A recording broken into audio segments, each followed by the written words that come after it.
सबसे पहले बताओ बहन कि अपना चारों पक्ष से कहाँ की रहने वाली थी। अरे बहन अपना चारों पाती सखी में सबसे बढ़कर तेरी छहा तेरी कह के सुना दे कहाँ के रहने वाली थी। क्यों नहीं बहन, बहन अपना चारों पक्ष सखी मृत्यु भुवन के रहने वाली है बहन। क्यों नहीं? जब चारों पक्ष सखी मृत्यु भुवन में जन्म ली, जब 4-5 साल की चारों पक्ष सखी हुई, उस दिन से शिव बाबा के मंदिर में पूजा करने के लिए जाती थी। लेकिन आज चारों पांचों सखी को रमन चमन में ले चुकी कि जब इस तरह शिव बाबा के मंदिर में पूजा करने के लिए बाहर अगर हम ना जब पूजा करेला क्यों बाहर इसलिए नहीं जाओगे बहन।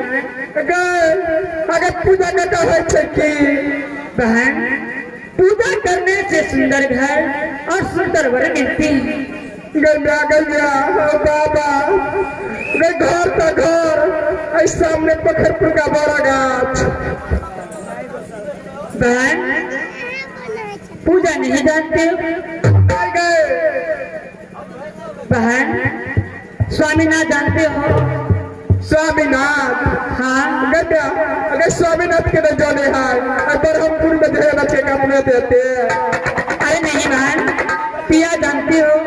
पिया हाँ दुकान में तो दिखाए सलू रखे वाला पिया गए ढहले नहीं, सब दिन के चल ढहले नहीं गए बोल के तारा गाछ कोई आसमान में ठंडा जाए छे। अब गप सुनियो गए परसना देखी ले कल के नैंसी बिया भरल छी आ सब बिया ढेर के छुछे पड़ल। कछे की अगर लाल साड़ी टांगल या साला मोट लागल या